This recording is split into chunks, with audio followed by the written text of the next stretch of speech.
Okay, so we have our document set up here, ready for our can label. We have some guidelines in, so we're going to start building this thing. What I did for preparation in this is in my folder, I started another folder that's called can label images, and I just started gathering the images that I would need for my can label.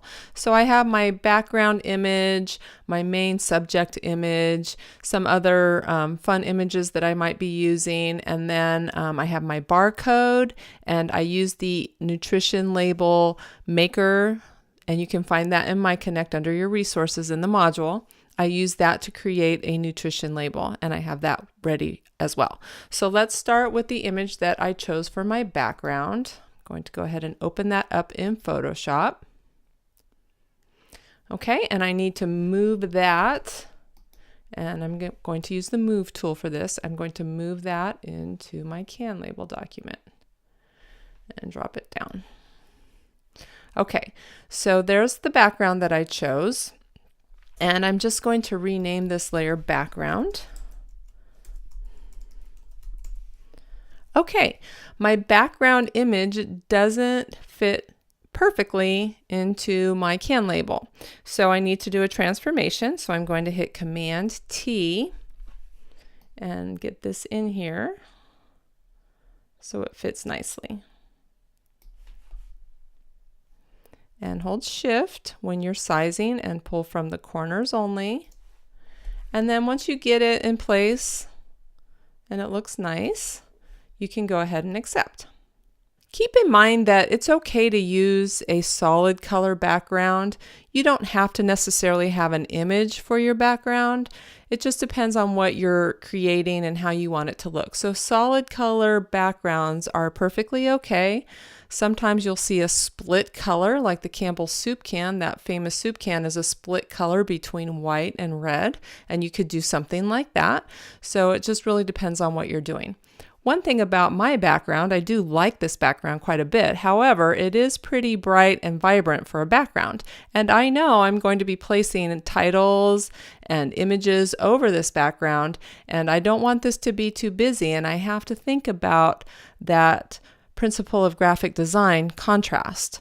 So in order to create more contrast and allow the things that I want to stand out, like my title and my images, I need to lower the opacity of my background. So I'm going to take the opacity down on this to about 50%. And that might vary or change depending on what you have on your background. For mine, I know 50% works well for this. Okay, so I have that ready. The next thing I'm going to do is put in my title. And my title, remember these guidelines, between these guidelines in the center is where I want everything that's going to show on the shelf. When that can is sitting on the shelf, the front of that can, everything within these two guidelines right here is going to be what shows. So I want my title there for sure. So I'm going to go ahead and activate my type tool. And I'm going to pick a red color for my title. I'm going with an analogous color scheme, and we'll talk about that in a little bit. So the two color schemes that you learned about in the last tutorial were analogous and complementary. And I'm working with an analogous color scheme.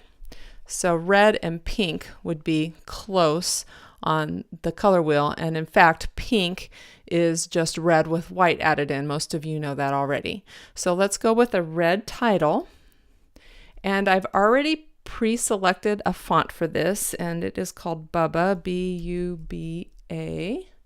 Okay, and I want the Bubba demo outline. So I'm going to activate that. Now I know that my can label is 9 inches across, and the very center of that is 4.5. So I'm going to start my title right. I can look at my ruler right here, and it's going to show me I'm starting right at 4.5, and I'm going to click. And my title is Hugs in a Can. And you'll notice that I'm using the rules for capitalization of titles here. So hugs is capitalized and can is capitalized because those are main words of my title, but in and a are not because those are not main words. So make sure that you are using the rules or following the rules for capitalization of titles when you're creating your title. Now, one thing I noticed, I had centered my cursor right at 4.5, but my text is moving off this way to the left. And that is because I have it on right justify. So up here, I just need to click center justify.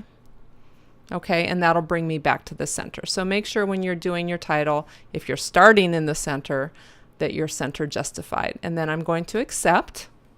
And this is much too small, so let me transform this.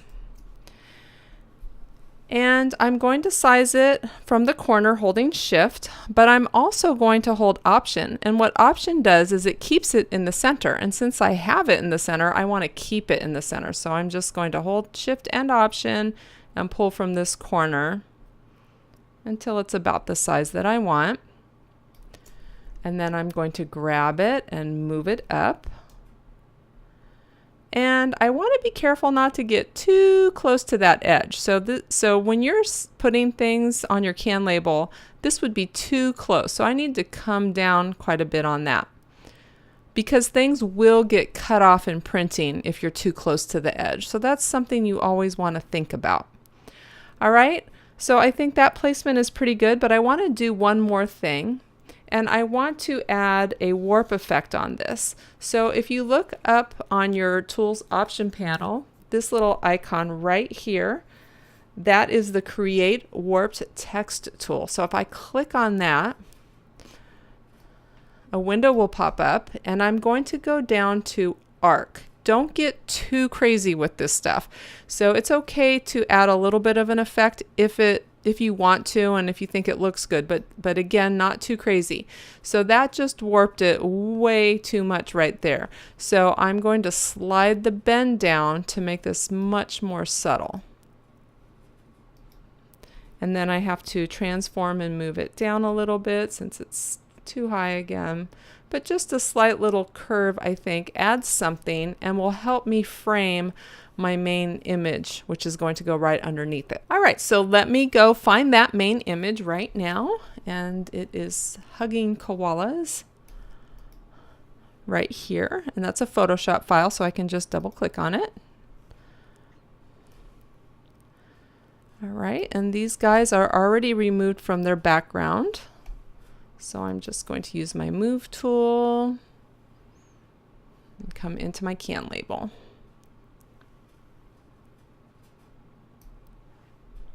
All right, really big. So let me Command T and size these guys down.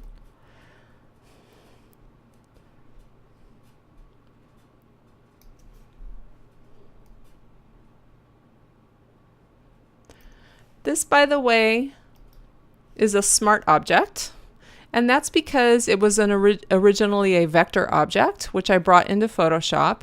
So if you ever get this smart object thing, I would keep it as a smart object while you're sizing it and moving around. That way it keeps the real high quality vector image. If you need to paint on it or do something, change it up a bit, then you're going to have to take it out of smart object mode and make it a rasterized object. And you can do that just by right clicking and going to rasterize layer. So for example, if I tried to paint on this, I'm going to go to my brush tool. And if I tried to paint, you see I get the no, you can't do that symbol. And that's because it's a smart object. And so it's currently still in a vector state. So it's great for sizing, like I said, or moving around. But once you need to start editing it, you're going to have to rasterize the image. And I don't really need to edit it, so I can just leave it. I'll just keep it as a vector object. Okay, so that is in place. By the way, when I was placing these guys, I was thinking about alignment. So far, we've thought about contrast. Okay, so I reduced the opacity of my background image, and now my title and my koalas are standing out nicely. And I've also thought about alignment. So when I placed, first of all, the hugs in a can, I aligned it right into the center of the can. And now I'm aligning the koalas to be centered with the title. And I could probably move that over just a little bit now that I'm talking about it and make them a little bit bigger. Okay, so far we have contrast and we have alignment. The next thing I'm going to do is bring in a little pillow for these koalas to sit on because they look a little bit floaty. So I want to ground them a little bit by putting them on a pillow, and I have that image. This is a JPEG, so I'm going to need to right click and open with Photoshop. And before I bring this into my other document, I want to get rid of this background. So I am going to do that real quick.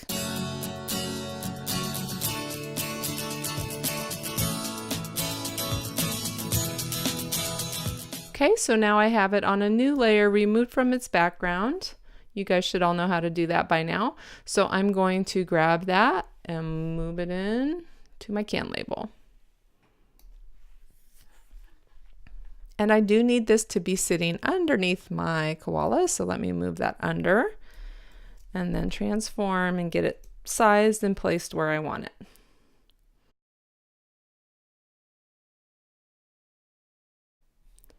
Okay, I also talked about my color scheme, how I'm using an analogous color scheme, which this turquoise color doesn't really fit in with that. So let's look at the color wheel at this point.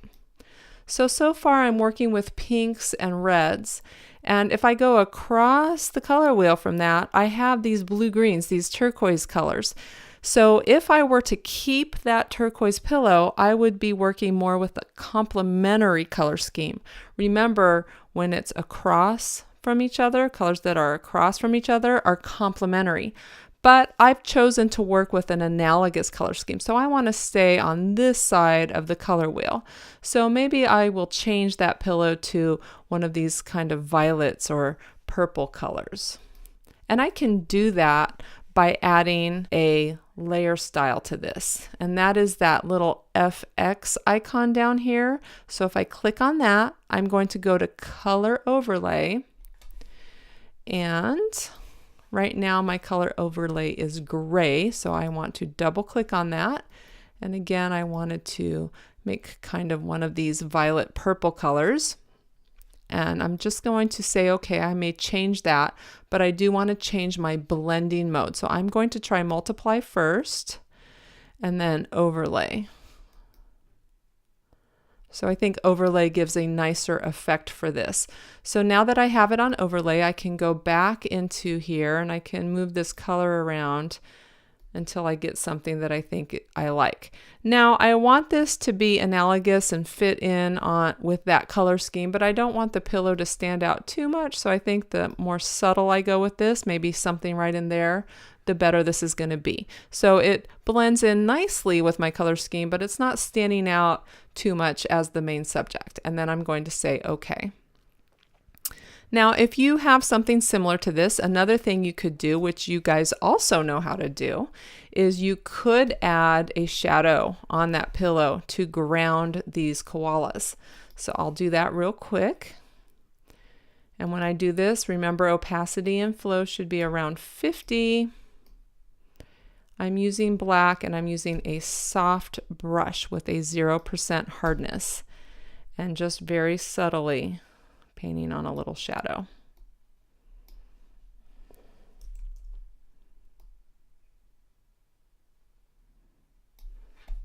Okay, something like that. You don't need to overdo that. Now what I have left is to bring in my nutrition facts, my barcode, my ingredients, and any other elements that I may want to include on this. So I'm going to speed up through this and I'll be right back.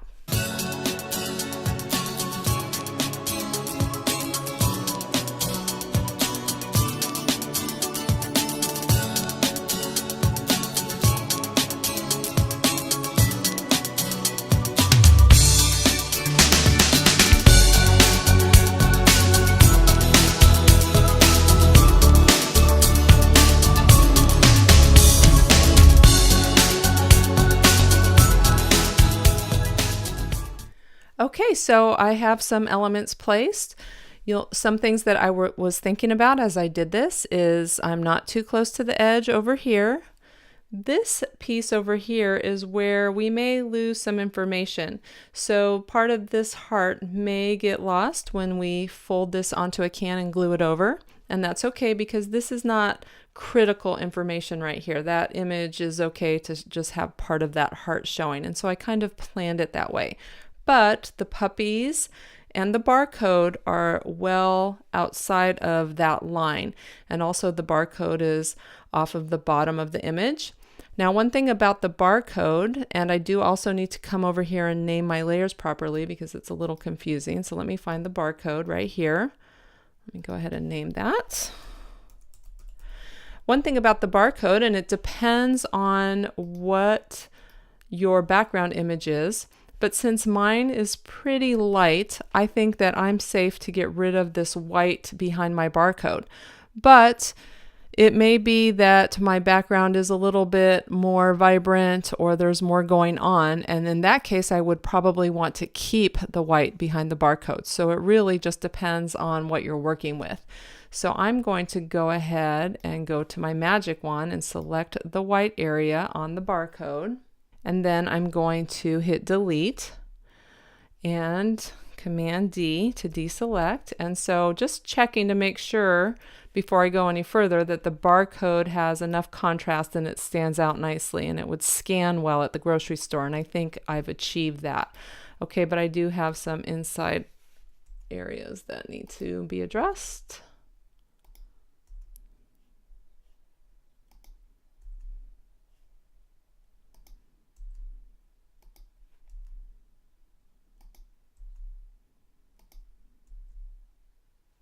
All right, and the last thing I'm going to do today is my ingredients. Now, ingredients is text that needs to be read, and so for that reason, I think I really want this on a white background. So I'm just going to activate my shape tool and go to the rectangle. I'm going to switch white on top, and I'm just going to create a rectangle here. And I need to really think about alignment because I'm placing a rectangle right underneath another rectangle. So for those to be not aligned would just make no sense. So I need to make sure that I'm very careful with this step and I'm getting a nice alignment on this.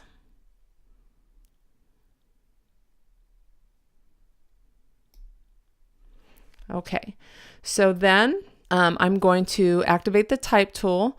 Let me move that to the top. And then let me go back and name my layers really quick. So this is koalas. These are the puppies. Layer 3 are hearts.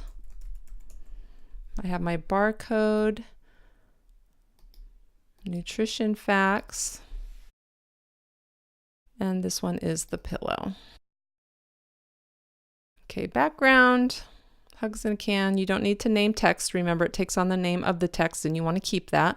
Pillow, nutrition facts, barcode, hearts, puppies, koalas, rectangle 1. We'll just leave that. That's a vector shape. By the way, shapes in Photoshop are vector automatically. So that is a vector shape. So if you wanted to paint on it or do something like that, again, you would have to rasterize it just like the koalas. But we don't need to do that. We're just going to activate the type tool and type just above that. And we want to type in black, which is 6 zeros down here. And I'm going to probably use Arial. That's a nice, clean, very common font that's easy to read. So Arial's a good choice for this. And in the next tutorial, when I'm doing my net weight, I'm also going to use Arial. And there's a case of repetition where I'm repeating a font style. All right, so let me just type in what I want for my ingredients here. And I'm going to be left justified on this.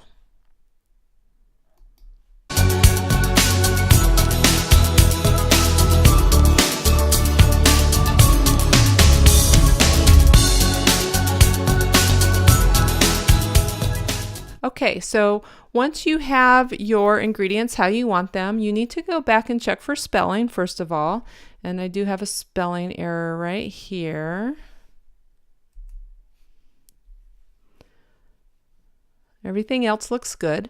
And the other thing I want you to check for is for hyphenations. Since I have space here, this does not need to be hyphenated, so you want to avoid hyphenations when at all possible. And I can probably increase my size. Let's see what happens if I go up to 10 point. I was on 9 point with that.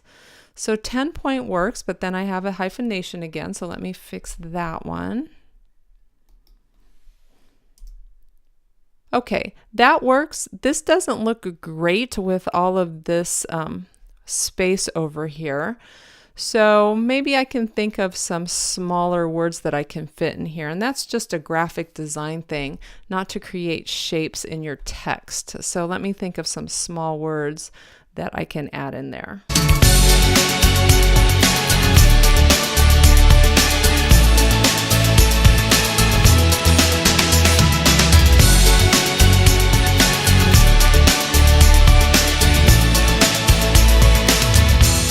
Okay, so getting pretty silly with that, but that's okay.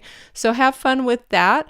Whatever you want to put in for your ingredients is fine, as long as everything's spelled correctly, it fits nicely, it's school appropriate, and it fits what's inside your can. That's going to be it for today, so keep working on that can label. Next time we will be doing that stamp pattern and also adding the net weight.